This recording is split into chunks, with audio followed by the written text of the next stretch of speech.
उससे हनफिया के यहाँ हुर्मत मुसाहरत आती है, दूसरे 3 अइम्मा के यहाँ हुर्मत मुसाहरत नहीं आती। हनफिया के यहाँ देखने से भी हुर्मत मुसाहरत आती, छूने से भी आती है। मगर छूने से हुर्मत मुसाहरत आती है उसके लिए 8 शर्तें हैं, और देखने से जो हुर्मत मुसाहरत आती है उसके लिए 6 शर्तें हैं। अब वो सारी शर्तें तुम कहाँ याद रखोगे, मोटी सी बात रखो। छुआ है बदन को कपड़ा हाइल नहीं है, और अगर कपड़ा बीच में हाइल है तो बदन की गर्मी पहुंचने के लिए, हाथ तक गर्मी पहुंचने के लिए माने नहीं है, और शहवत के साथ छुआ है। शहवत के क्या माने हैं? मर्द में शहवत के माने हैं इंतिशार आला, उज्व खड़ा हो जाए, और अगर पहले से उज्व खड़ा है तो उसमें वो ज्यादती हो जाए। मर्द की तरफ शहवत के ये माना है इंतिशार आला, और पहले से इंतिशार है तो उसमें ज्यादती हो जाए। और निहायत मुद्दा जिसका आला खड़ा नहीं होता, और औरत उसके आला है ही नहीं, वहां शहवत के माने हैं दिल की ख्वाहिश, दिल चाहे। बुढ़े का दिल चाहा तो शहवत हो गई, औरत ने का दिल चाहा तो शहवत हो गई।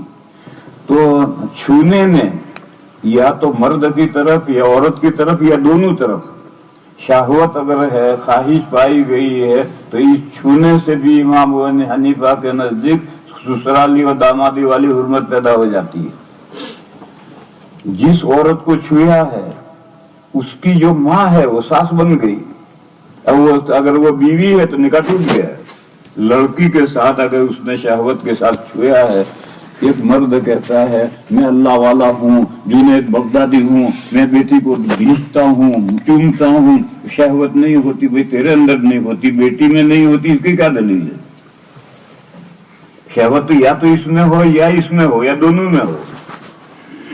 बस एक फतवा है डाभेल से, एक आदमी ने सवाल पूछा है, डाभेल के मुफ्ती ने फतवा दिया है कि उसकी बीवी निकाह से निकल गई।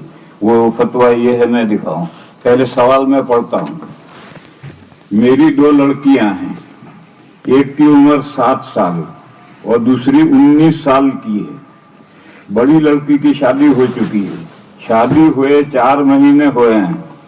मुझे दोनों लड़कियों से बहुत प्यार है, दोनों को बहुत चाहता हूं, इसकी कोई हद नहीं।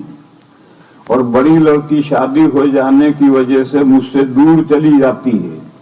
वो मुझसे जरा भी दूर जाती है तो मुझे सुना सुना लगता है, और मैं उसे प्यार में गाल और पेशानी पर बोसे भी देता हूँ, और उसके बदन पर हाथ भी फेरता हूँ।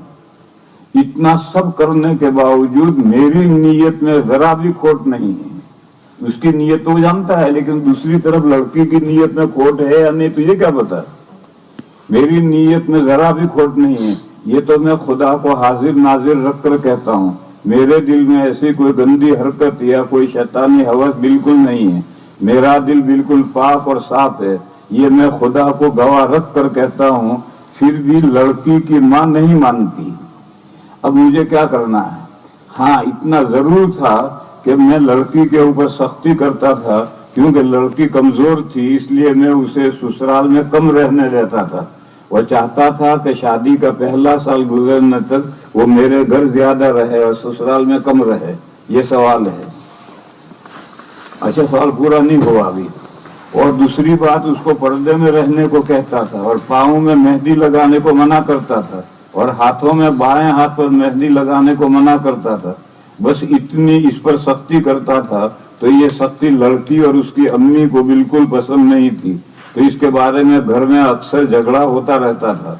अब मेरी बीवी कहती है कि अपना निकाह नहीं रहा, और मैं कसम खुदा की कसम खाकर कहता हूँ कि मेरी नीयत में जरा भी खोट नहीं, और मैंने कभी ऐसा सोचा भी नहीं था।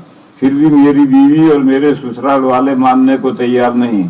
तो अब मुझे क्या करना चाहिए? ये सवाल हुआ। जवाब, पूछी हुई सूरत में आपको अपनी बेटी के गाल और पेशानी पर बोसा देने की वजह से आपकी बीवी आप पर हराम हो चुकी है। तख्तावी अल-दुर्रुल मुख्तार जिल्द 2 सफ़ा 17, शामी हिस्सा 2 सफ़ा 306, फतवा महमूदिया जिल्द 3 सफ़ा 242। اب آپ پر ضروری ہے کہ بیوی کو یہ کہہ کر کہ میں نے تم کو چھوڑ دیا علیحدہ کر دے. اسلامی قانون صفحہ 237. اس کے بعد بیوی عدت گزار کر دوسرے مرد سے نکاح کر سکتی ہے. یہ یاد رہے کہ وہ آپ کے واسطے ہمیشہ کے لیے حرام ہو چکی ہے. آئندہ آپ کبھی اس سے نکاح نہیں کر سکتے. واللہ عالم بالصواب. مفتی احمد صاحب خانپوری یہ ہندوستان کے بڑے مفتیوں میں سے ہیں. اس وقت جو ہندوستان میں چند بڑے مفتی ہیں ان میں سے مفتی احمد خانپوری کا شمار ہے. اللہ تعالیٰ ان کی عمر دراز کرے. بہت اللہ کے بہت فقہ کی بہت اعلیٰ صلاحیت ہے. ان کا یہ فتویٰ ہے اور بالکل حرف بحرف صحیح ہے. اور اس کا یہ کہنا کہ میرے دل میں کوئی برا نہیں تھا لیکن لڑکی کے دل میں شہوت نہیں پیدا ہوئی، اس کا تیرے پاس کیا دلیل ہے، کیا علامت ہے؟ اور بظاہر یہ ہے کہ بیچتا ہے، گال پر بوسے دیتا ہے، پیشانی پر بوسے دیتا ہے. تو اگر تیرے دل میں خواہش نہیں ہے اور لڑکی کے دل میں خواہش پیدا ہو گئی تو حرام ہو گئی، تیری بیوی حرام ہو گئی. اس لیے میرے بھائیوں یہ بہت نازک مسئلہ ہے. فقہ حنفی میں اپنے گھروں میں بہت احتیاط کرو. آج کل گھروں میں لڑکیوں کا لباس ایسا پتلا ہو گیا ہے، اتنا باریک ہو گیا ہے، اور گھروں میں سانپوں کی پٹاری ٹی وی آ گئی ہے، اور مرد اور عورتیں، باپ اور بیٹیاں سب، بھائی اور بہن سب مل کر ان کو دیکھتے ہیں. اور پھر اس کے بعد جو کچھ ہو سکتا ہے وہ سب کچھ جو ہمارے گھروں میں پایا جاتا ہے. اس لیے میرے بھائیوں اس پر بہت احتیاط کرنے کی ضرورت ہے. میرے 11 لڑکے ہیں، سب کی شادیاں ہیں، ان کے سب کے گھر ہیں. میں آج تک کسی لڑکے کے گھر میں گیا ہی نہیں. اگر کبھی ضرورت پڑے تو باہر کھڑا رکھ کر اجازت لوں گا، اور اجازت ملے گی تو اب لڑکے کے گھر میں داخل ہوں گا. اس کے علاوہ میں کسی لڑکے کے گھر میں داخل نہیں ہوتا. اس لیے اس میں بہت احتیاط کرنے کی ضرورت ہے. گھر میں بچیاں ہیں یا بہویں ہیں تو بہت احتیاط کرنے کی ضرورت ہے. اگر بہو کے ساتھ گڑبڑ ہو گئی تو وہ بہو بیٹے پر حرام ہو جائے گی، اور بیٹی کے ساتھ گڑبڑ ہو گئی تو بیوی شوہر پر حرام ہو جائے گی. اور یہ فتویٰ بالکل صحیح ہے. اور اس کا یہ کہنا کہ میں تو اللہ والا ہوں، ارے بھائی تو اللہ والا ہے لیکن جس کو تو بیچ رہا ہے اس کے دل میں خواہش نہیں پیدا ہوئی، اس کی کیا دلیل ہے؟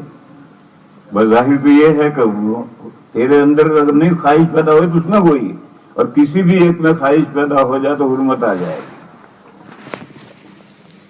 بس یہ آج کے بیان ختم. اب جو کچھ ہے وہ کل دیکھیں گے. سبحان اللہ.